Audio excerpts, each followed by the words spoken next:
우리 사회는 소위 스펙 시대다 이렇게 얘기를 합니다. 스페시피케이션이라고 하는 말, 내용물, 명세서 이런 뜻을 갖고 있는데 거기서 나오는 일종의 신종 유행어죠. 우리 청년들이 취직하기 위해서 갖추는 학벌이나 또는 학점이나 또는 토익 점수 이런 것들을 가리키는데 거기서 더 이제 확산이 돼가지고 요즘은 그야말로 자기의 여러 가지 다양한 이력을 담고 있는 이력서를 의미한다고 볼 수 있어요. 저희 요즘 젊은이들 취업이 참 힘들지 않습니까? 취업 경쟁이 굉장히 치열한데 그러다 보니까 한 100명 정도 이제 신입 사원을 뽑는 회사에 수천 명이 이력서를 내는 거예요. 그러면은 그 회사가 진짜 보고 싶은 것 중에는 사람 됨됨이라든지 또는 인화력이나 성품 이런 게 있겠죠. 근데 그런 거는 이제 면접 때 이제 확인을 할 수가 있는데 수천 명 면접을 다 보지 못하니까 대부분이 1차로 서류 전형을 하고 서류를 보는데 그 서류에 나와 있는 여러 다양한 이력에 이 회사에서 이제 관심을 갖지 않을 수가 없는 거죠. 거기에 좋은 여러 자격증이나 또는 자질들 이런 것들이 이력에 담겨져 있으면 그 사람을 우선 뽑게 되는 거야. 인지상정 아니겠어요? 근데 그러다 보니까 이제 좋은 스펙을 많이 쌓아야 된다 이거죠. 좋은 학교, 또 A 학점, 다양한 자격증, 좋은 경력을 쌓기 위해서 노심초사하면서 뛰어다닙니다. 심지어는 선행도 또 스펙에 들어가다 보니까 우리 청소년들이나 청년들이 양로원이라든지 또는 고아원 같은 데도 가가지고 거기서 열심히 일하고 거기서 봉사했다는 증서도 따고 또 점수도 따고 평가도 따고 이렇게 해가지고 그걸 또 자기 스펙으로 삼는 거예요. 또 아주 좋은 이미지를 주는 게 또 중요하니까 비싼 돈을 들여서 막 얼굴을 뜯어 고치기도 하고 이렇게 합니다. 그래서 한마디로 말하면은 이제 나를 사람들에게 참 대단한 사람으로 보일 수 있도록 나를 가꾸는 거예요. 우리가 예전에 군대에서도 보면은 장교가 이렇게 딱 옷을 입고 있는데 여기에 별의별 걸 다 갖다 붙였습니다. 그게 뭐냐면은 어디서 무슨 공수 훈련 받은 거, 유격 훈련 받은 거, 특별 훈련 받은 거 이런 것들을 다 달고 있는 거예요. 또 훈장을 달고 있는 사람들도 있어요. 그게 이제 자기의 이제 일종의 이제 자랑이 되는 거죠. 자랑. 내가 이런 어려운 훈련도 통과해서 자격증을 받았다. 내가 이런 사람이다. 라고 하는 거를 PR해주는 그런 것들이라 이거. 그래서 어떻게 보면은 이러한 스펙 시대에 정말 나를 신뢰할 만한 것, 나를 내보일 만한 것들을 자꾸 만들어 가야 합니다.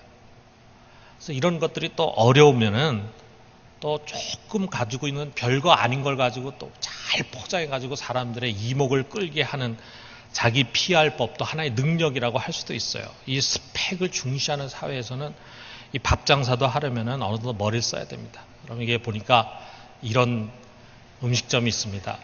그래서 주방장 프로필을 보니까 대단해요. 청와대 전 조리실장, 조선호텔 총주방장, SBS 맛대맛 출연, 달인 선정. 근데 그 옆에 또 조그만 글씨로 청와대 전 조리실장과 먼 친척, 조선호텔 총주방장과 면접 후 탈락, SBS 맛대맛 출연 방청객으로 생활의 달인 127회 달인 선정을 TV로 시청.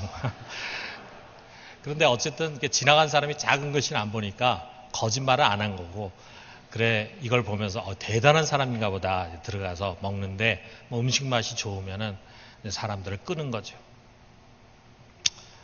자, 우리 청년들이나 또 이제 취직을 앞둔 분들이 자기에게 주어진 영역에서 열심히 공부하고 또 일하고 실력을 갖추려고 다양한 경험도 하고 이렇게 노력하는 것이야말로 필요한 거죠. 해야죠.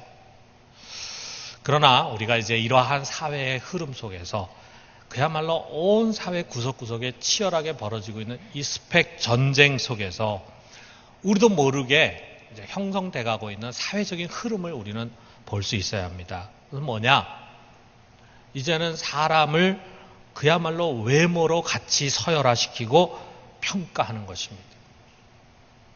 그래서 그러한 것들이 이제 우리의 존재 가치가 되고 있어요. 이 스펙 속에는 자기가 노력하지도 않은데 얻은 것들도 있겠죠. 좋은 가문에서 태어나고 또 뒤에 부모가 든든히 뒷받침해주는 후광도 있고 이런 것도 다 이제 스펙에 들어가겠죠. 어떻게 보면 그러한 것들, 그것이 다 이 세상을 살아가는 우리들의 하나의 존재 가치를 규정 지어주고 있고, 그래서 다른 사람 볼 때 그 사람이 갖고 있는 이런 다양한 스펙을 가지고 그 사람을 평가하면서 동시에 자기 자신도 그와 같은 기준을 가지고 보게 된다 이거죠. 그래서 그것을 많이 가지고 있는 사람은 우쭐해하고 또 그것을 갖고 있지 못한 사람은 위축이 되면서 살아갑니다. 그래서 자기가 갖고 있는 이 육체의 것으로 자랑하고 자꾸는 이 육체의 것을 신뢰하면서 살아가고 있는 사회다. 우리가 그러한 가치의 세계 속에서 살아가고 있어요. 근데 우리가 이러한 사회적인 강한 흐름 속에서 정말 진정한 신앙적인 가치를 가지고 산다고 하는 것이 참 쉽지가 않다는 것을 느낍니다. 딴 사람들이 다 이게 10만 원이다 이렇게 해서 파는데 거기 가가지고 그게 무슨 10만 원이야, 그게 한 1,000원 가치밖에 없구만 이렇게 해가지고 우겨봐야 나 혼자 바보가 되는 거잖아요. 딴 사람들은 그 1,000원 가치밖에 없다 그러는데 나 혼자서 그게 10만 원 가치가 있다 이렇게 우기는 것이 통하지가 않잖아요. 그것처럼 이 사회 속에 형성돼 가고 있는 어떤 가치의 흐름을 거스러 간다는 게 굉장히 어렵습니다.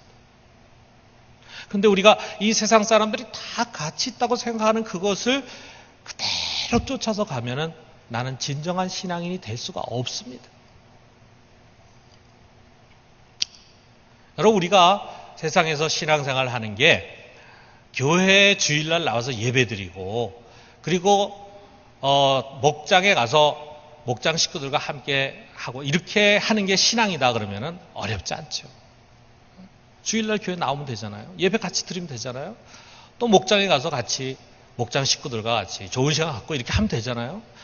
그것으로 우리가 신앙생활을 잘하는 거다. 이렇게 된다면은 어렵지 않죠. 그러나 그게 아니거든요. 신앙은 뭐냐면 삶이거든요. 삶이 신앙입니다. 내가 어떻게 가정에서 살아가고 직장에서 살아가고 이 사회 속에서 살아가느냐, 내가 어떤 가치와 판단을 가지고 사람을 대하느냐, 내게 주어진 돈이라는 것, 재물이라는 것을 어디에 쓰느냐라고 하는 것, 그것이 신앙이에요. 그게 신앙이에요. 그러니까 우리가 어렵죠. 세상 사람들이 평범하게 살아가는 그것대로 그냥 살아가면 된다 그런다면 뭐가 어렵겠어요. 그런데 그게 아니거든요. 하나님 우리에게 그런 삶을 살라고 말씀하지 않거든요. 여러분, 신앙이라고 하는 것은 자기를 의뢰하지 않고 오직 주님만 의뢰하는 것이 신앙입니다.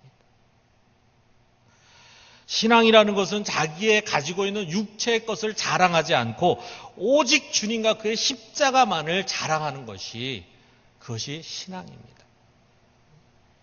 우리 갈라디아서 6장 14절에서 바울이 이렇게 고백하잖아요. 우리 같이 한번 읽어봅시다. 그러나 내게는 우리 주 예수 그리스도의 십자가 외에 결코 자랑할 것이 없으니 그리스도로 말미암아 세상이 나를 대하여 십자가에 못 박히고 내가 또한 세상을 대하여 그러하니라. 우리 뒤에 또 나오지만 바울이 자랑할 거 많은 사람입니다. 그런데 뭐라고 얘기했냐면 내게는 이제 우리 주 예수 그리스도의 십자가 외에는 세상에 자랑할 것 아무것도 없다. 내가 갖고 있었던 세상의 육체적인 것, 그리스도로 말미암아 내가 세상에 대하여 십자가에 못 박히고 세상도 나에 대해 그랬기 때문에 이제 그것은 내 것이 아니다. 내가 자랑할 것이 아니다. 나의 자랑할 것은 오직 예수 그리스도밖에 없다. 이게 신앙이라 이거예요. 여러분, 오늘 우리가 올바른 신앙에 대해서 얘기하면서 종종 제가 교회 위기, 교회 문제에 대해서 많이 이야기를 합니다. 오늘 교회 위기가 뭐냐? 세상 사람들이 자기 속에 있는 속된 가치, 세상 사람들도 때로 많은 의식 있는 사람들이 그런 식으로 스펙이나 싸우면서 그런 외모를 가지고 사람 판단하는 것에 대해서 비판하는 생각이 있어요. 그런데 그런 속된 가치가 교회 안에서 굴러가고 있는 것을 보고 있다 이거죠. 경건의 모양이야 세상이 흉내낼 수 없잖아요. 그런데 자기 마음에 가치 있다고 여겨지고 추구하는 그것이 교회 안에 별반 다르지 않더라고요.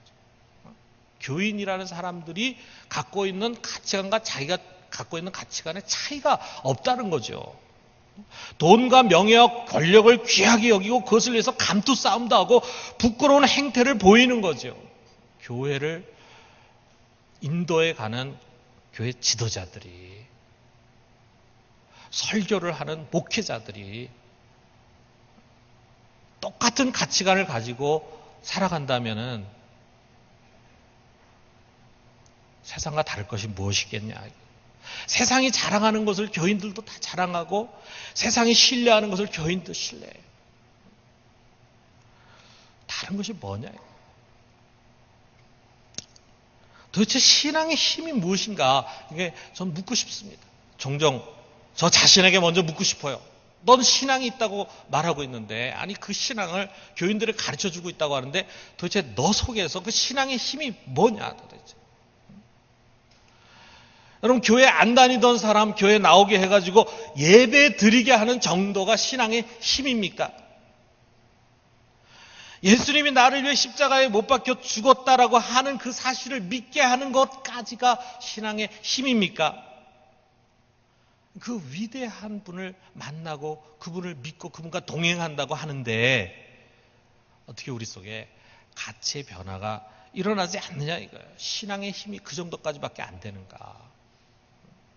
우리가 옛날 그 디오게네스라고 하는 사람이 알렉산더 대왕이 찾아와가지고 그 움막집에 속에 있는 그늘 속에서 거지같이 살아가고 있는 그 사람에게 당신이 만약에 내 고문이 되어준다면 당신이 부귀영화를 다 주겠다. 당신이 원하는 건 내가 다 이루어주겠다. 왕이 직접 찾아와가지고 그 당시에 최고의 권력을 한 손에 쥐은 사람 찾아와가지고 그걸 제의할 때, 야 대단하지 않아요? 근데 디오게네스가 왕이여 내 부탁이 하나인데 좀 들어주십시오. 뭐냐? 자리를 조금 비켜주십시오. 내게 지금 필요한 것은 햇빛을 쬐는 일입니다. 전혀 다른 가치 속에 살아가고 있는 거 아니에요? 우리가 정말 이렇게까지는 안 된다 할지라도, 우리가 이렇게까지는 안 된다 할지라도 뭔가 정말 속된 방향으로 막 달려가고 있는 이 세상의 사람들이 그래도 우리를 볼 때 저 사람들은 그래도 우리하고는 좀 다르다. 같이 세상에서 뒹굴고 싸우고 경쟁하고 그렇게 해야 되지만 그래도 우리하고는 좀 생각이 다르다라고 하는 도전을 받아야 되지 않냐 이거죠. 정말 우리 속에 신앙이 있다면 신앙이 그 정도의 힘을 갖고 있어야 되지 않냐 이거죠. 아무 변화도 일으키지 않는 신앙의 힘이 그 정도까지밖에는 미치지 못하는 것인가? 바울은 아니다라고 분명히 말하고 있습니다. 생각의 변화, 가치의 변화, 삶의 변화가 신앙인에게 반드시 일어나야 된다. 이걸 가르쳐요. 그러면서 먼저 이런 것들이 없는 잘못된 신앙인을 먼저 소개하고 있습니다. 2절에 보니까 개들을 삼가고 행악하는 자들을 삼가고 몸을 상해하는 일을 삼가라 그랬어요. 여기에 좀 거친 말로 표현하고 있는 이 사람들은 어떤 사람을 가르치냐 하면은 유대인들입니다. 예수를 믿는다 해도 꼭 할례를 받아야 되고 율법을 준수해야 된다고 하는 율법주의적인 그리스도인들이에요. 이들이 가는 곳마다 바울이 전도한 곳, 세운 곳 교회에 가가지고 바울과 반대되는 가르침을 통해서 교회를 괴롭히고 성도들을 유혹했다 이거예요. 정말 이들이 갖고 있는 문제 있는 신앙이 어떤 것인지를 3절을 우리가 거꾸로 보면은 짐작할 수 있습니다. 3절에 보니까 하나님의 성령으로 봉사하며 그리스도 예수로 자랑하고 육체를 신뢰하지 아니하는 우리가 곧 할례파라 그랬어요. 다시 말하면 여기에 있는 것과는 반대되게 저 사람들이 살아가는데 그 사람들은 어떻게 살아갔냐? 예수를 자랑하는 것이 아니라 자기를 자랑해. 자기 육체 자랑하고 예수를 신뢰하는 것이 아니라 자기 육체를 신뢰해. 자기 신뢰할 만한 육체를 만들어내는데 온 힘을 기울인다 이거예요. 그리고 나서는 자기 육체를 신뢰해. 신앙인이라고 하지만 세상 사람과 다를 바가 뭐가 있느냐 이거죠. 이 사람들은 진정한 그리스도를 모르는 사람들이다라고 가르치는 것입니다. 그러면서 바울이 자기에게서 일어난 것을 간증하는 거예요. 여러분 우리가 바울의 간증 알잖아요. 사도행전에서 그가 예수님 만나는 사건, 그것을 또 사도행전을 보면은 가는 곳마다 간증을 합니다. 다메섹으로 가는 도중에 강렬한 빛을 만나면서 그 눈이 멀었어요. 눈에 비늘 같은 것이 씌워졌어요. 그래서 장님같이 더듬더듬거립니다. 그리고 주님의 음성 듣습니다. 네가 어째 나를 핍박하느냐. 거기서 이제 사도 바울이 회심한 사건을 두고도 간증합니다. 그런데 여기서는 그 이적 사건을 간증하는 것이 아니에요. 그가 간증하는 것이 뭡니까? 예수를 만난 뒤에 자기의 삶에 일어난 변화를 간증하는 거예요. 가치의 변화입니다. 다른 사람이 다 비싸다고 생각하는 거, 이거 싸구려다. 다른 사람이 다 별 볼 일 없다고 생각, 그거 보배다. 이런 세상과는 전혀 다른 가치의 변화. 아니, 과거에 자신이 가지고 있던 것과는 전혀 다른 가치의 변화를 그가 경험했다 이거예요. 이것이 우리가 진짜 들어야 할 간증입니다. 여러분 여기에 바울의 이야기를 보면은 그는 예수 믿기 전에 다른 사람과 똑같았어요. 육체를 자랑했습니다. 그리고 자기를 신뢰하는 사람이었어요. 여기 5절에서 6절을 보면은 그런 얘기가 나옵니다. 나는 8일 만에 할례를 받고 이스라엘 족속이요 베냐민 지파요 히브리인 중에 히브리인이요 율법으로는 바리새인이요 열심으로는 교회를 받게 하고 율법의 의로는 흠이 없는 자라 그랬어요. 이 말 하기 전에 바울이 무슨 얘기하냐면 나도 육체 신뢰할 거 많다. 자랑할 거 많다. 다른 사람이 그 신뢰할 게 많으면 난 더하다. 그렇게 하면서 자기 얘기를 하는 거예요. 여기에 5절 6절 두 개의 절 속에 바울이 어떤 사람인가 과거에 어떤 사람이었는가가 나와 있지만 다른 성경 보면 여기에 또 덧붙여가지고 우리가 생각할 것들이 많습니다. 우리가 보면은 그 당시 유대 사회에서 이 바울은 정말 화려한 스펙을 갖고 있는 사람입니다. 무엇보다도 그는 아주 정통 유대인 혈통에서 태어났어요. 그 당시에 유대인들이 거기 많이 있었지만요. 혈통적으로 순수한 유대인 혈통이 아닌 사람들이 많았습니다. 그런데 바울은 베냐민 지파예요. 히브리인 중에 히브리인이에요. 그래서 참 이스라엘 사람이라고 어디든지 명함을 내놓을 수 있는 순수 혈통이었다 이거예요. 우리 예전에 이제 TV에서 했던 선덕 여왕이라는 거 여러분 기억나실 거예요. 많은 사람 봤잖아요. TV 드라마에서 거기에 나오는 여자 주인공은 아니지만 주인공 비슷한 미실이라는 여자가 나오는데 그 미실이 덕만 공주를 부러하면서 하는 말이 있습니다. 뭐라 하냐면 내가 만약 저 여자처럼 성걸이었다면 성걸이라는 게 양쪽 부모가 다 왕족일 때 성걸이에요. 그런데 미실은 성걸이 아니기 때문에 자기는 여왕이 될 수 없다 이거예요. 우리 고대 사회는 이 혈통이라는 게 참 중요했습니다. 이 혈통을 중시하는 사회가 대부분 여러 사회였지만 특별히 이스라엘은 아주 혈통을 중시 여기는 것을 여러분 우리가 성경 속에서 보면 알잖아요.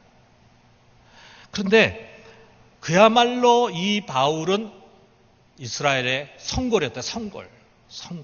아주 좋은 가문에서 그는 태어났습니다. 혈통이 좋을 뿐만 아니라 또 가문도 아주 좋았어요. 그래서 그 부모에 대해 자세히 나오진 않지만 소아시아의 다소라고 하는 곳에 바울의 부모들이 살고 있었고 바울이 거기서 또 자랐는데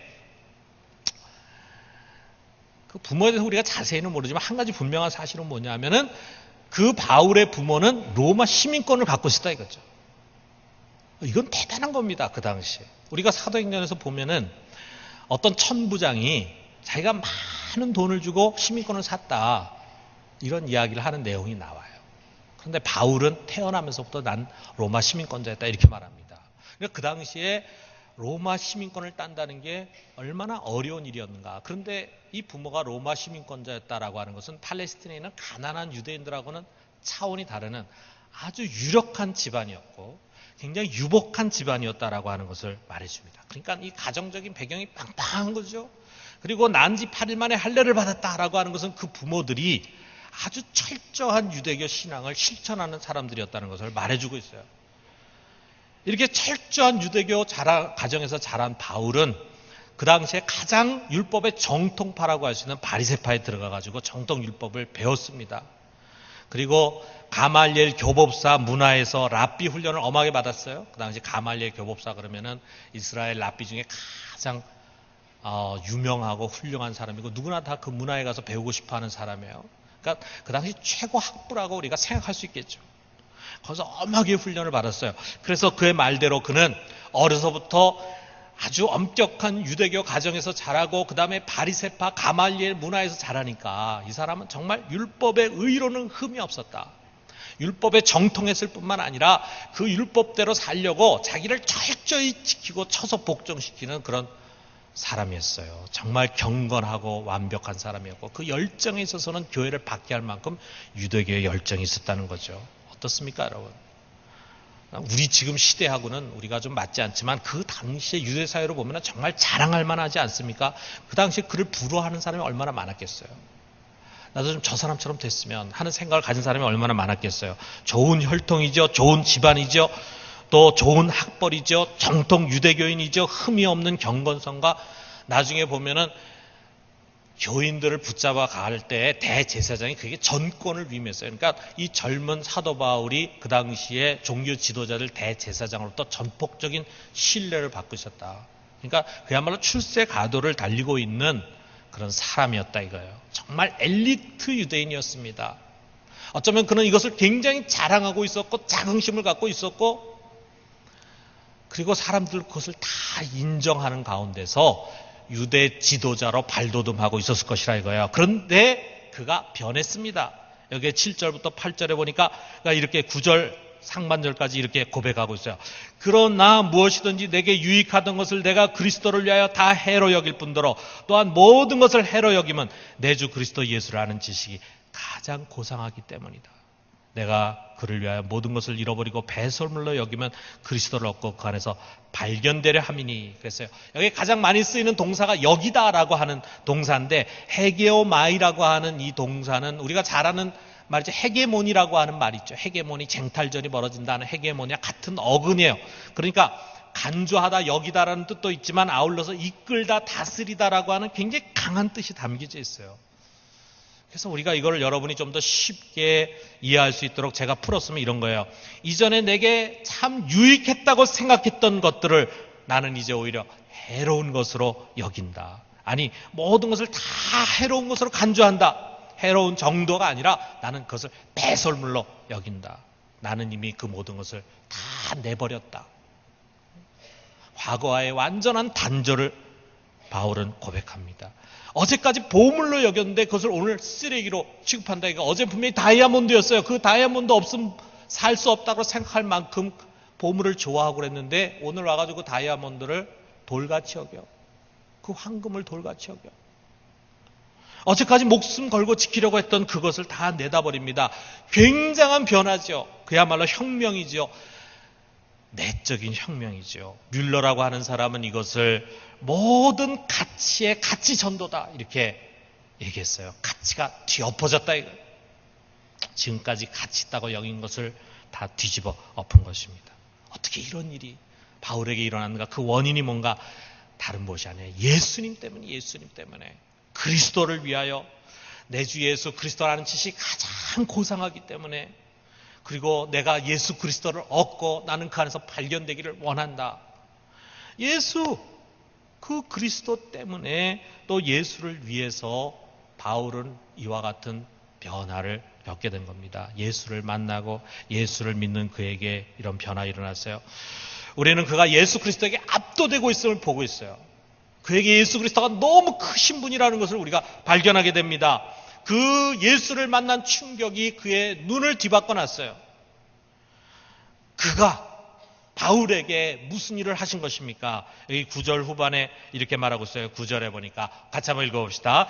내가 가진 의는 율법에서 난 것이 아니요 오직 그리스도를 믿음으로 말미암은 것이니 곧 믿음으로 하나님께로부터 난 의라. 그는 앞에 자기가 변화된 그 변화, 혁명적인 변화를 얘기하면서 가장 마지막에 이 고백을 합니다. 이신칭의 고백이죠.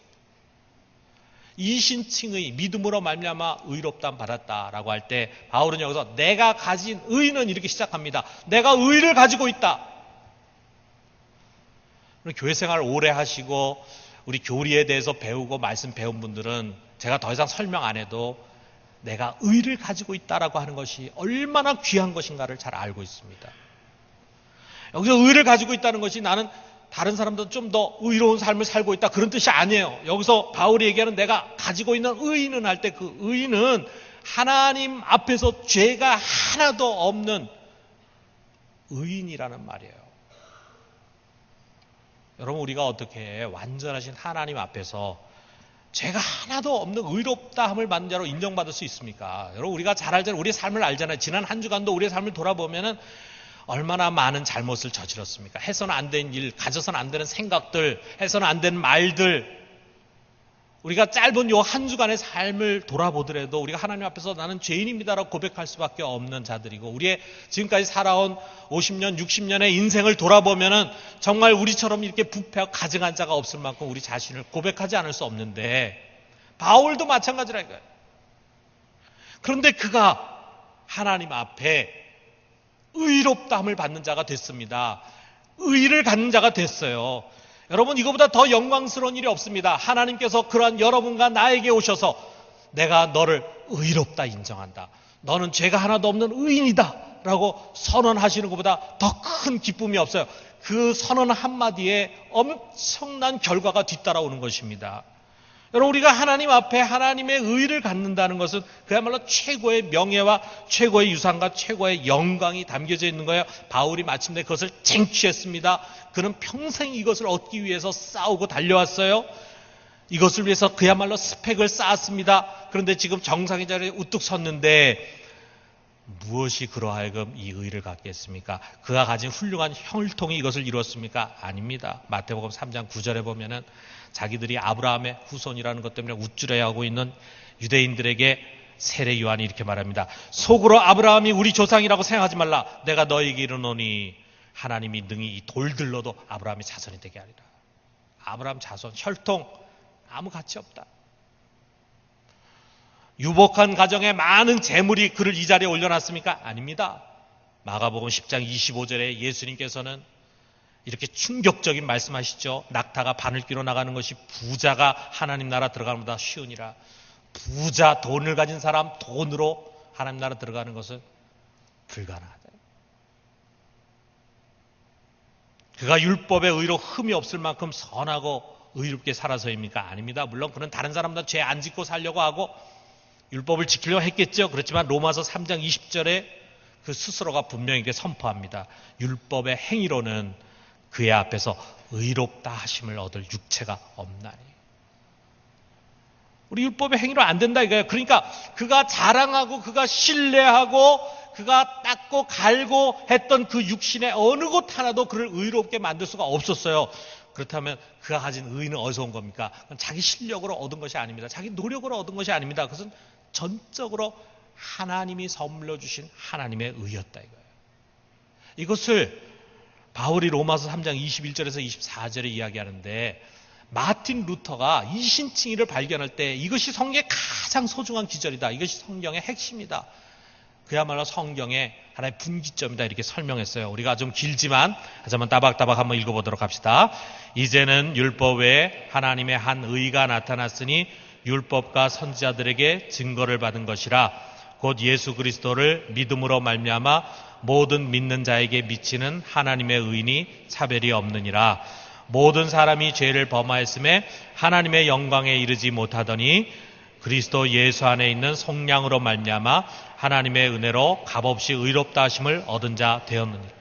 우리가 다 죄를 져서 하나님 영광에 이를 수가 없습니다. 그런데 우리가 이제 값없이 의롭다 하심을 받고 그 영광의 자리에 올라가게 됐다 이거예요. 어떻게? 예수 그리스도 때문에. 하나님 보내신 예수 그리스도 그분이 한 방에 모든 죄를 다 날려버리셨습니다. 온 인류가 그 죄의 굴레로부터 벗어나기 위해서 온갖 짓을 다 했잖아요. 고행도 하고 철학도 하고 선행도 했지만 도무지 그것을 없앨 수가 없었습니다. 그런데 우리 주 예수 그리스도께서 그 죄를 위해서 단 한 번의 제사로 그것을 영원히 날려버리셨다 이거예요. 그래서 누구든지 이 예수를 믿기만 하면은 이 의를 얻게 됩니다. 그래서 재판장이신 하나님은 더 이상 그의 죄를 인정하지 않아. 예수를 믿는 사람은 누구나 다 너는 죄 없다, 의인이다 선포하신다 이거예요. 우리가 예수를 믿을 때 옛사람이 죽어버립니다. 그리고 새로운 피조물로 거듭납니다. 우리가 흑암의 권세에서 하나님의 아들의 나라로 옮겨집니다. 하나님의 진노의 그릇이었는데 이제는 하나님의 사랑을 받는 하나님의 아들이 되는 것입니다. 그리고 아울러 예수 그리스도와 같은 상속자가 돼서 하나님이 우리를 위해서 예비해 놓으신 하늘의 기업을 유산으로 받게 될 것이 우리의 소망이에요. 우리는 반드시 그것을 받게 될 것입니다. 이 모든 축복이 예수 그리스도 그를 통해서 단번에 이루어졌다 이거예요. 그렇기 때문에 여러분 예수 그리스도 그는 불가능을 가능하게 하시는 분이십니다. 내 속의 모든 것을 다 뒤엎으신 혁명가이십니다. 아니 온 세상을 뒤엎으신 진정한 왕이십니다. 그가 첫 번째 오셔서 나타나셔서 죄와 마귀의 권세를 파하시더니 이제 다시 두 번째 나타나시고 재림하실 때는 이 모든 것을 심판하시고 굴복하셔서 마침내 만유를 통일하게 될 것입니다. 이런 위대하신 하나님 주권자가 내 안에 있으면 내 안에 바울 안에 있고 내 안에 있어요. 고린도서 4장 7절을 우리 같이 한번 읽어봅시다. 우리가 이 보배를 질그릇에 가졌으니 이는 심히 큰 능력은 하나님께 있고 우리에게 있지 아니함을 알게 하렵니다. 여기 참 중요한 거 얘기하잖아요. 우리는 질그릇에 불과하지만 이 질그릇 안에 보배를 담고 있다. 여러분 우리가 이런 걸 한번 상상해봐요. 백화점에 가면은 이 그릇 가게가 있습니다. 근데 백화점에 있는 그릇 가게는 뭐 일반 이런 조그만 동네 그릇 가게하고 다르잖아요. 거기 가면은 싼 것도 있고 비싼 것도 있잖아요. 10,000원짜리 그릇에서 시작해가지고 100만원짜리 그릇까지 있다. 우리가 생각을 하면은 100만원짜리 그릇은 거기는 점원도 굉장히 소중히 다뤄요. 그건 사람들이 이렇게 만지도 못하게 합니다. 그래서 유리장 안에 잘 진열해 놓잖아요. 그 100만원짜리 그릇은 자기도 속으로 생각할 거라고 내가 여기서 제일 비싸지, 제일 위대하지 이런 생각을 가지면 자긍할 거라 이거예요. 그런데 싸구려 그릇도 있습니다. 10,000원짜리 하는 거. 그런 거 어디다 놓습니까? 주로 사람들이 지나가는 앞에다 이렇게 놓는 거죠. 이렇게 쌓아놓죠. 그래서 누구든지 만질 수도 있고 한번 들어볼 수도 있고 땡땡 두들겨 볼 수도 있고 그렇게 한다 이거예요. 그래서 싸구려 가지고 사람들을 이제 유인하기도 하는 거죠. 디시합니다 해가지고 이제 안으로 들어와가지고 구경하면서 비싼 거 사게 하는 거야. 그러니까 그 싸구려 도자기는 점원도 함부로 다루죠. 그 싸구려 도자기는 자기 스스로 생각할 때도 열등감에 빠지고 자괴심에 부끄러워할 수도 있겠죠. 여러분 우리가 이 세상에서 우리의 외모, 우리가 갖고 있는 조건, 우리의 스펙이라고 하는 거 여기 앉은 사람 다 각자 다르죠. 어떤 사람은 다른 사람이 흠모할 만한 좋은 것들을 많이 갖고 있는 사람도 있겠고 어떤 사람은 그런 거 전혀 없는 사람도 있겠죠. 이런 것들은 고작해야 10,000원에서 100만원 사이에 불과한 것입니다.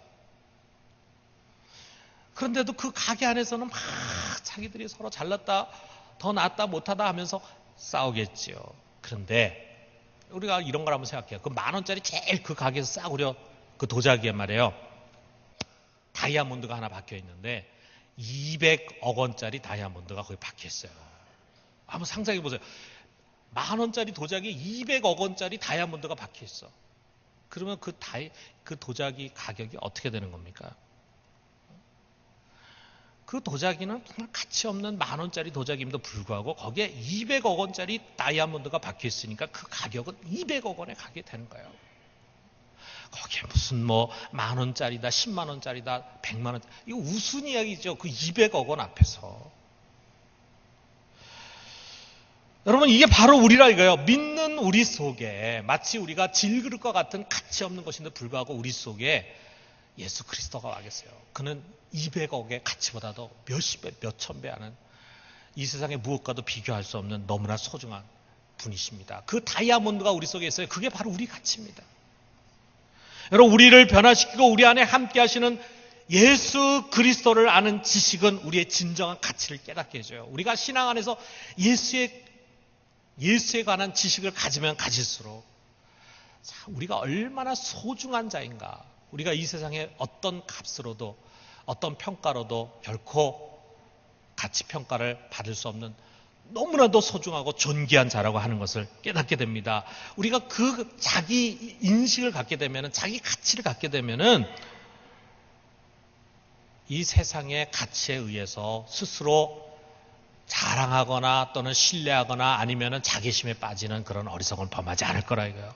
여러분, 우리가 이 세상 살다 보면은 우리도 모르는 사이에 세상 평가에 예민해지게 되고 그것 때문에 우리가 우쭐해하거나 그것 때문에 우리가 자괴심에 빠질 수 있습니다. 그렇게 된 것은 무엇 때문이냐? 우리 안에 계신 이 세상의 무엇과도 바꿀 수 없는 예수 그리스도를 잘 모르기 때문입니다. 예수 그리스도는 여러분과 내가 그저 천국 가는데 사용하는 그저 하나의 구세주로서의 도구 역할만 하는 분이 아닙니다. 그분은 우리의 가치를 천상의 가치로 높이는 분이십니다. 예수를 알면 알수록 우리는 위대한 자가 되는 것입니다. 그렇기 때문에 바울은 고백했어요. 예수 그리스도를 아는 지식이 가장 고상하기 때문에 나는 이 모든 것을 배설물로 여긴다. 이 보물 앞에 이 세상의 모든 것은 가치를 잃어버리는 것입니다. 사람들이 갖다 붙인 그 허황된 가치의 옷을 다 벗어버리는 거예요. 그래서 예수 그리스도 앞에서 얼마나 별 볼 일 없는지 그 정체가 다 드러나 우리의 학벌이라든지 우리의 재물이라든지 우리의 경력이라든지 우리의 지식이나 지혜나 우리의 수려한 외모, 이 모든 것은 다 배설물에 불과한 것입니다. 다 배설물에 불과한 것으로 우리가 가치로 여기고 삼고 하려고 노력할 때 우리도 모르는 사이에 우리는 정말 세상에 도전을 주는 사람이 될 수 있는 것입니다. 여러분, 내 겉사람을 자랑하지 말고 내 속의 보배 예수 그리스도 오직 그분만을 자랑으로 삼읍시다. 내 육체를 신뢰하지 말고 오직 예수 그리스도 그분을 신뢰합시다. 그분이 우리를 인도해 주십니다. 예수를 더 알아갑시다. 예수를 힘써 알아갑시다. 우리 외모로 모든 것을 평가하는 이 어두운 세상에서 오직 예수의 신앙, 이것으로 도전하면서 살아가는 우리 모두가 되기를 주님의 이름으로 축원합니다.